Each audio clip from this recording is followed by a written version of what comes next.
자, 오늘 새 창조라는 제목으로 함께 말씀을 나누겠습니다. 이 칠판 좀 준비해 주시겠습니까? 자, PPT도 한번 켜주세요. 복습을 하자면요. 하나님께서 이 세상의 악함을 보셨습니다. 창세기 6장 5절에 보니까 여호와께서 사람의 죄악이 세상에 가득함과 그 마음으로 생각하는 모든 계획이 항상 악할 뿐임을 보시고 라고 나옵니다. 사람들이 하나님보다도 이 세상살이에 만족하고 하나님을 이제 만홀히 여기는 그러한 모습으로 나아갔습니다. 하나님께서는 홍수로 심판하셨습니다. 여기 보면은 이제 노아가 600세 되던 해 둘째 달 곧 그 달 열일의 날이라 그날에 큰 기쁨의 샘들이 터지며 하늘의 창문들이 열려 물이 쏟아질 때 두 군데서 쏟아집니다. 하나는 하늘의 창문이 열립니다. 비가 내린다는 것이죠. 또 하나는 뭐죠? 기쁨의 샘들이 터지며 밑에서 지하수가 터지는 겁니다. 하늘에 비가 내리고 밑에 지하수가 터져서 위아래로 물 홍수가 나타나게 되는 것이죠. 그러니까 이 홍수가 터질 때 단순히 비만 내리는 게 아니라 땅이 갈라지고 지하수가 샘솟으며 지진과 온갖 기상이변이 함께 나타났다 것입니다. 며칠 동안 나타났을까요?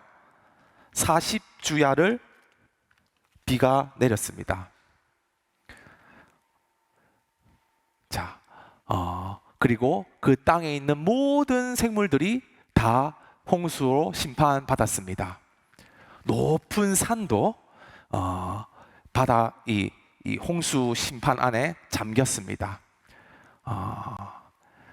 자, 그래서 다 멸함을 당했죠.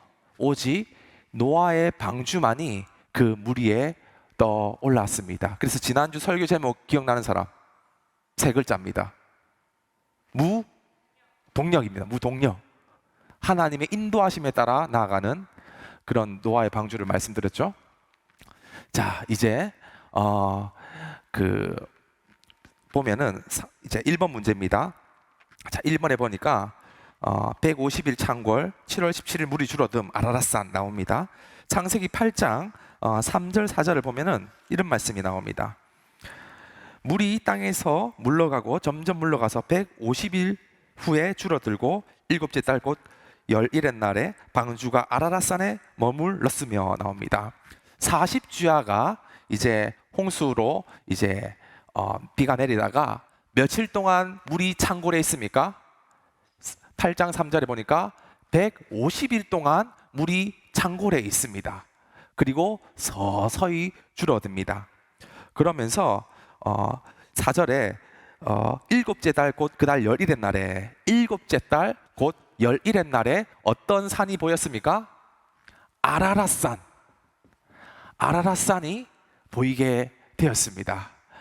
이 아라랏산은 이제 한라산의 4배의 높이로 아주 높은 산입니다. 이 산이 지금도 존재합니다. 지금 어디 존재하느냐? 이 아라랏산이 바로 이제 튀르키예 동쪽에 지금도 있는 성지순례 코스로 있습니다. 그래서 튀르키예 동쪽에 아라랏산이 지금도 있는데 그 산에 노아의 방주가 이제 있었다 볼 수 있죠. 우리 열심히 조금 들어서 한번 같이 가봅시다. 아멘. 한 사람만 같이 가게 믿음대로 될지어다. 그래서 이 드디어 땅이 보였다, 산이 보였다 거죠. 자, 그 다음 2번입니다. 까마귀와 비둘기 새의 특성. 창세기 8장 6절에서 12절 보면은 이렇게 나오네요. 6절에 보니까 40일 지나서 노아가 그 방주에 낸 창문을 열고 까마귀를 내놓음에 까마귀가 물에서 땅이 마르기까지 날아 왕래하였더라. 또 그가 비둘기를 내놓아 지면에서 물이 줄어드는지를 알고자 하매. 자, 여기서 노아는 두 새를 띄어 보냄으로써 이제 밖의 상태를 확인합니다. 제일 처음에 어떤 동물이었죠? 까마귀입니다. 그 다음 뭐죠? 비둘기. 그런데 소용이 없으니까 7일 후에 다시 비둘기, 그 다음 7일 후에 또 비둘기를 내보냅니다. 그래서 순서대로 까비, 칠비, 비, 까마귀, 비둘기, 7일 후에 비둘기, 7일 후에 비둘기, 비둘기 안 돌아옴. 그래서 까비, 칠비 이렇게 외우시면 됩니다. 처음에는 까마귀를 보냅니다. 까마귀. 왜 까마귀를 보냈을까요? 까마귀에는 중요한 특징이 있습니다. 첫 번째 까마귀의 주요 특징은요, 까마귀, 새 중에서 가장 똑똑한 새가 어떤 새일까요? 바로 까마귀입니다. 까마귀는 새 중에서 가장 영리한 새입니다. 그래서 까마귀의 첫 번째 특징이 영리함입니다. 얼마나 영리한지 한번 보면은, 제가 PPT 한번 좀 보여주세요. 여기 보면은 이 세상에서 가장 똑똑한 새는 까마귀라는 것이 이제 연구 결과로 입증되어 있습니다. 영상 한번 보여주시겠습니다. 영상 한번 틀어주세요. 자, 까마귀를 가지고 실험을 하는데 한쪽은 모래, 한쪽은 물에 먹이를 뒀습니다. 까마귀는 이 도구를 활용해서 자기가 원하는 먹이를 얻고자 시도합니다. 지금 모래에 있는 먹이는 아예 신경도 쓰지 않고요, 물 위에 있는 먹이를 이제 주워 먹으려고 지금 시도하는 장면인데, 이제 보면은 결국 이제 성공하게 됩니다. 그러니까, 자, 화면 다시 전해주고요. 이 까마귀는요, 물의 특성을 파악했다는 겁니다. 모래의 특성과 물의 특성을 구분한다는 것이고요, 첫 번째로. 두 번째 특성은 도구를 사용할 줄 안다는 거예요. 자기 부리로 안 되니까 돌을 집어서 물의 수위를 높여서 먹이를 먹는다. 그러니까 이런 동물들이 흔하지 않는데 까마귀는 그만큼 영리하다는 거예요. 그래서 방주에서 제일 처음 새를 띄울 때 영리한 까마귀를 먼저 띄워놓은 겁니다. 근데 까마귀는 두 번째 특징이 있습니다. 까마귀는요, 뭘 먹을까요? 까마귀는 잡식성입니다. 잡식성. 그래서 고기도 먹고 야채도 먹고 다 먹어요. 지금 노아 홍수 심판으로 아까 그 PPT에 시체들이 막 굴러떨어졌죠? PPT 한번 보여주시겠어요? 보면은 지금 노아와 가족 외에는 다 어떤 상태입니까? 다 해골된 상태였죠. 그러니까 수많은 사람들과 생물들의 사체들이 질비할 것을 노아가 생각했습니다.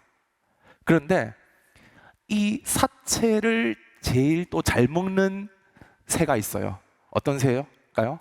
바로 잡식성인 까마귀입니다. 까마귀는 공중을 날아다니는 하이에나라고 불려요. 그러니까 이 사체들, 지금 물이 딱 줄어들어서 바닥에 보면 전부 다 이 사체들이 가득할 텐데 끔찍한 장면 보기 싫어요. 그러니까 까마귀 출동, 가서 다 처리해, 할 수 있는 거죠. 그래서 까마귀를 통해서 이제 주변 정리를 하려는 시도로도 볼 수 있다는 겁니다. 근데 까마귀는 그냥 돌아왔어요. 그 말은 뭐냐? 주위에 시체가 있다 없다? 사실 없다는 거예요. 왜 없을까요? 우리는 노아 홍수 심판이 그냥 물이 차서 익사를 했다고 생각합니다. 하지만 이 노아 홍수의 심판은요, 익사가 아니라 폭사입니다. 물이 가득 차서 그 안에 있는 물들이 고요히 떠 있는 게 아니라 아주 지진과 기상이변으로 아주 전지구적으로 소용돌이치는 겁니다. 그래서 소용돌이쳐서 완전히 그 생물들이 믹서기에 갈리는 어떤 고통을 경험하는 겁니다. 그러니까 시체가 남아 있습니까? 없습니까? 다 없는 겁니다. 그래서 까마귀가 먹을 게 없는 거예요. 그게 돌아왔습니다. 그래서 노아가 이제 까마귀를 보낼 필요는 없구나, 시체도 없고 뭐 이제 그런 까마귀를 보낸 상황이 아니구나 해서 종목을 바꿉니다. 비둘기로 바꿔요. 비둘기는 까마귀와 완전 다른 특성을 갖고 있습니다. 이 비둘기는요, 똑똑하진 않아요. 그런데 항상 첫 번째 특징, 둥지를 만들어요. 둥지를. 식물만 보이면은 그 잎사귀와 나뭇가지로 둥지를 만들려는 습성이 있어서 돌아온다 안 돌아온다? 안 돌아와요. 안 돌아와. 거기서 둥지 만들고 그냥 사는 겁니다. 알 까고. 그러니까 비둘기를 보냈다는 것은 이제 정착할 만한 땅이 있는지를 확인할 수 있는 그런 시도였다고 보는 것이죠. 그런데 비둘기 보냈는데 그냥 돌아옵니다. 그 말은 둥지를 만들 만한 땅이 없다는 걸 확인했죠.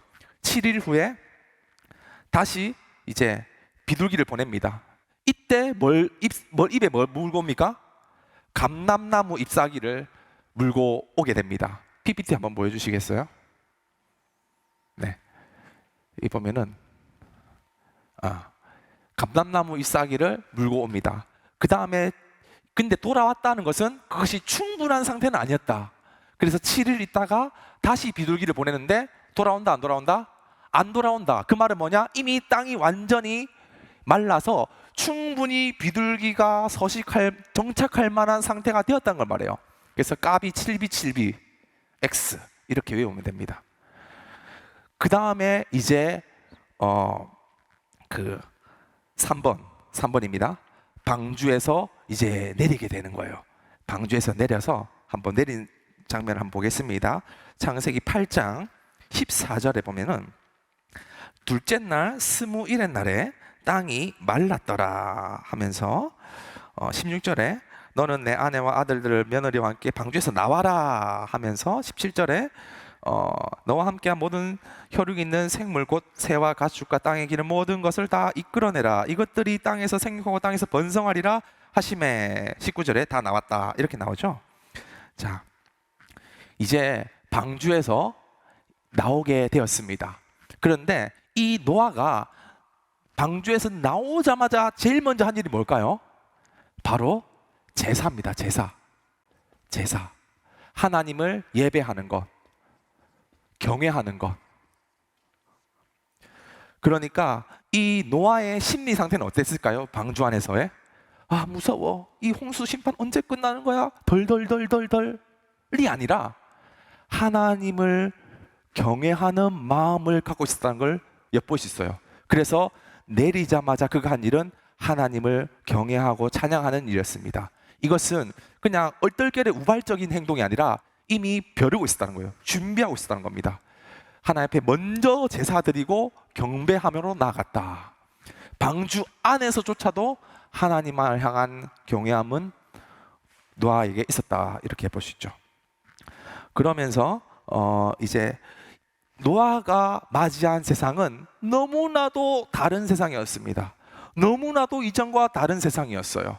어떤 특징이 있냐면요, 바로 이제 하나님이 이제 다시는 심판하지 않겠다고 했는데 22절에 보면은 이런 말이 나옵니다. 땅이 있을 동안에 심음과 거둠과 추위와 더위와 여름과 겨울과 낮과 밤이 쉬지 아니하리라. 홍수 심판 이전에는요, 땅이 하나였습니다. 하나의 대륙으로 정해졌지만 이 홍수 심판이 이제 있은 이유로는 이 너무 얼마나 그 지구적인 충격이 컸는지 오늘날의 이 지도의 모습과 같이 다 대륙들이 흩어지는 형태가 되었습니다.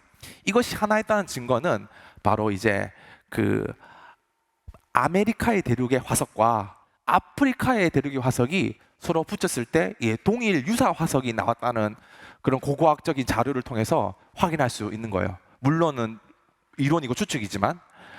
그래서 전 지구적인 변화가 가져왔다는 겁니다. 이 홍수 심판은 지형의 변화, 계절의 변화, 밤낮의 변화를 가져왔습니다. 오늘날은 봄, 여름, 가을, 겨울 4계절입니다. 그런데 이것은 노아 홍수 이후에 일어난 일입니다. 아담의 시절에는 여름도 없고 겨울도 없었어요. 항상 사람이 살기 좋은 환경이었습니다. 낮과 밤도 없었습니다. 항상 낮이었습니다. 그래서 우리가 돌아갈 천국에는 다시는 밤이 없겠고 해와 달과의 비침이 쓸데가 없으니 하나님의 영광만이 밝게 빛나므로 낮과 밤이 사라지게 됩니다. 그래서 계절이 생겼고요. 그리고 낮과 밤이 생겼고요. 여러 가지 오늘날 어떤 기상의 조건으로 점점 변해 갔습니다. 이 홍수 심판 이전에는요, 걸핏하면 900살 넘게 살았습니다. 무드셀라가 969살까지 살았죠. 수백 년을 살았지만 이 노아 홍수 이후로는 수명이 급격하게 줄어들었어요. 아브라함이 이제 170 몇 살, 75살, 이삭이 180, 그러면 점점 모세가 120살, 다윗이 70세, 점점 줄어들게 되었습니다. 그래서 이 방주에서 내려서 이 세상이 얼마나 달라졌는지를 보는 그 이전에 먼저 하나님을 경외했다는 거죠. 자, 4번 마지막입니다. 새 창조, 심판과 창조. 심판은요, 항상 창조와 연결됩니다. 여러분 심판 싫어하죠? 무섭죠? 그런데 심판의 또 다른 말은 창조입니다. 항상 심판은 창조와 함께 일어나는 것입니다. 이 노아의 새로운 어떤 세상은 이제 이전과는 다른 세상인데 이것은 곧 하나님의 창조 행위였다는 것입니다. 이 마지막 문제는 특별히 표가 나와 있죠. 표가. 이 표를 보면요, 이 아담의 세상과 노아의 세상이 같은 방식으로 창조됐다는 것을 보여줍니다. 자 보면은 빵일, 영일에 태초죠. 태초에 창세기 1장 2절에 어떻게 말씀 나옵니까? 땅이 혼돈하고 공허하며 흑암이 깊음 위에 있고 하나님의 영이 수면을 운행하시니라. 하나님의 영, 성령님을 말하는데요, 하나님의 영이 수면을 위를 운행한다. 그러니까 the Holy Spirit이 the surface of water, water of surface네요. 그 수면 위를 운행한다 할 때 이 현상이 동일하게 홍수 심판에 나타나는데 창세기 8장 1절 보겠습니다. 창세기 8장 1절을 보면은 하나님이 노아와 그와 함께 방주에 있는 모든 들짐승 가축을 기억하사 하나님이 바람을 땅 위에 불게 하심에 물이 줄어들었고, 하나님의 바람이 나옵니다. 하나님의 바람이 물을 줄어들게 했다. 그러니까 심판 때는 바람을 불으켜서 물이 줄어들게 만들었다는 거죠. 그 다음에 첫 번째 날에 뭐가 있으라고 했죠? 빛. 그 다음에 두 번째 날에 궁창. 세 번째 날에 땅. 네 번째 날에 물고기와 새. 다섯 번째 날에 해와 달과 별. 여섯째 날에 사람과 가축, 동물. 이렇게 나왔죠. 그런데 빛은 있습니다. 노아 때 만들 필요가 없어요. 궁창 있습니다. 하늘과 바다 있죠. 만들 필요 없습니다. 근데 땅은 있어요, 없어요? 물에 다 찼죠. 그래서 수요일 날, 세 번째 날 땅을 만드십니다. 그게 바로 아라랏산이에요. 아라랏산. 해. 4일째 해와 달과 별이고, 다섯 번째가 물고기 새지. 고마워요. 그래서 아라랏산이 특별히 성경에 날짜가 언급되었어요. 7월 17일로. 그게 몇 구절이죠? 보면은 8장 4절에 보니까 아라랏산이 떠올랐다가 아니라 17째 달 그날 11의 날, 정확하게 날짜를 언급했다는 얘기는요, 그날이 무슨 요일인지 그 날짜와 요일이 결국 이 수요일 날, 셋째 날에 하나님께서 땅을 만드셨을 때 날짜와 일치한다는 것을 보여줘요. 그래서 셋째 날에는 아라랏산 기록하시면 됩니다. 그리고 이제 넷째 날에 물고기와 넷째 날에 해와 달과 별을 만들었죠. 근데 해와 달과 별은 있습니다, 노아 때. 그래서 패스하고요. 다섯 번째 날 물고기가 샌데, 물고기는 어디 있을까요? 바닷속에 있어요. 홍수 심판 때도 물고기는 그냥 물 안에 있습니다. 근데 공중에 새는 없죠. 그래서 이 그 다섯째 날에 창문을 열고 이때 뭘 내보냈습니까? 까마귀와 비둘기를 내보냈다는 거예요. 다섯째 날. 그리고 확인한 결과 물이 줄었음을 보고 마지막 여섯째 날에 노아와 가족들이 내려왔다는 거죠. 그리고 하나님을 예배했다. 그 다음날 제사를 드렸다. 마지막 7일째 여호와께서 보시기 좋았더라고 쉬셨더라. 그것과 노아가 제사를 드린 것이 같은 안식일로서 일치하게 되는 겁니다. 그래서 이 아담의 세상을 창조했던 그 방식과 하나님이 홍수로 심판하여서 새로운 노아의 세상을 만들었던 그 방식들이 동일하다는 것을 보여줍니다. 그 증거로 날짜를 굳이 기입을 했다는 것에서 드러나죠. 그리고 그 순서가 일치하다는 겁니다. 자, 마지막 결론이에요. 그렇다면은 이 노아 홍수로 인한 새로운 창조가 우리에게, 오늘날 살아가는 우리에게 어떤 시사점을 주는지를 확인하겠습니다. 자, 누가복음 17장 26절을 보겠습니다. 누가복음 17장 26절 27절입니다. 같이 한번 읽어보겠습니다. 신약성경 125쪽이에요. 자, 시작. 노아의 때에 된 것 같이 인자의 때에도 그러하리라. 노아가 방주에 들어가던 날까지 사람들이 먹고 마시고 장가들고 시집가더니 홍수가 나서 그들을 다 멸망시켰으며, 이렇게 나옵니다. 여러분, 아까 제일 처음에 레고를 보면요, 창세기 6장에는 하나님이 홍수 심판을 내릴 때 사람들이 아주 완악하고 폐역하다고 묘사를 했습니다. 그런데 누가복음에 보니까 그 사람들이 아주 막 살인을 벌이고 전쟁하고 이런 게 아니라 그냥 먹고 마시고 시집가고 장가가고 자기 생활을 했다는 거예요. 그런데 그것이 바로 노아의 때였다는 것입니다. 여러분, 우리가 살아가는 이 시대도 노아의 때와 같다는 것을 기억해야 합니다. 이것은 그냥 우리의 일상생활 가운데 하나님의 심판이 임한다는 것입니다. 그냥 내가 이 땅에 태어나서 먹고 마시고 놀고 즐기고 이 땅의 것을 누리는 그 상황 가운데 하나님의 심판이 임할 수 있다는 겁니다. 하나님을 최우선으로 삼지 않고 이 땅에 나의 삶을 누리는 그 모든 사람들은 심판의 대상임을 기억해야 합니다. 지금은 노아의 때와 같습니다. 지금은 우리 역시 방주를 준비해야 되는 시기지 많은 세상들처럼 먹고 마시며 노는 시기가 아님을 기억해야 합니다. PPT 한번 들어주세요. 자, 그럼 우리가 어떻게 해야 되는가? 이렇게 우리가 도시 문명을 누리며 살아갈 때 사람들은 다 자기의 길로 나아가지만 하나님께서는 특별히 노아를 선택하셔서 하나님의 계획을 예비해 주셨습니다. 새로운 세상을 그에게 보여주셨습니다. 이 마지막 시대에 살아가는 저와 여러분들의 삶도 동일합니다.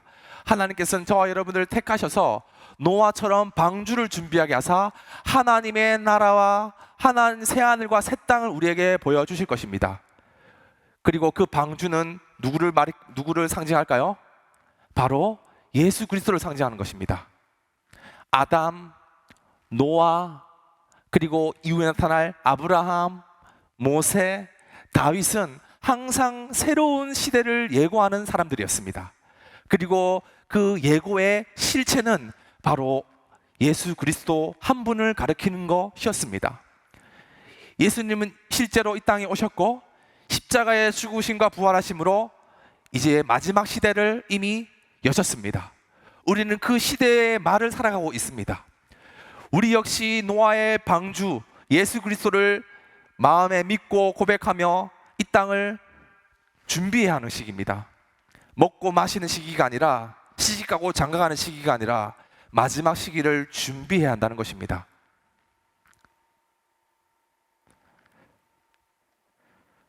8장 누가복음 17장 37절을 같이 한번 읽어보겠습니다. 자, 같이 한번 읽어볼게요. 시작. 그들이 대답하여 이르되 주여 어디로 오니까 주검이 있는 곳에 독수리가 모이느니라 하시니라. 아멘. 주검이 있는 곳에 독수리가 모인다. 이건 난해 구절이거든요. 노아 홍수 심판으로 풀 수 있습니다. 주검이 뭐죠? 사체죠. 사체 주위에 뭐가 모입니까? 독수리가 모입니다. 아까 노아가 처음에 까마귀를 보냈습니다. 그 이유가 뭐죠? 그 노아 홍수의 질비한 시체들을 처리하라는 뜻이었습니다. 결국 이 죽음이 있는 곳에 독수리가 모인다는 것은 바로 마지막 때의 심판, 노아 홍수의 심판이 있음을 기억하라는 뜻이 되겠습니다. 이 마지막 시대에 우리가 어떤 준비를 해야 할까요? 어떻게 해야 기름 준비한 슬기로운 다섯처럼 마지막 때에 신랑을 예비하게 될까요? 그것은 사실 성경에 나와 있습니다. 마지막 시대, 엔드 타임이거든요. 이 엔드 타임, 우리가 살아가는 시간이 바로 이 엔드 타임인데, 이 시대에 해야 할 일이 있습니다. 그것은 성경에 기록되어 있습니다. 어떤 준비를 해야 할까? 바로 베드로전서 4장 7절부터 10절까지의 마지막 시대에 우리가 해야 할 일이 나와 있습니다. 같이 한번 읽어보겠습니다. 시작. 만물의 마지막이 가까이 왔으니 그러므로 너희는 정신을 차리고 근신하여 기도하라.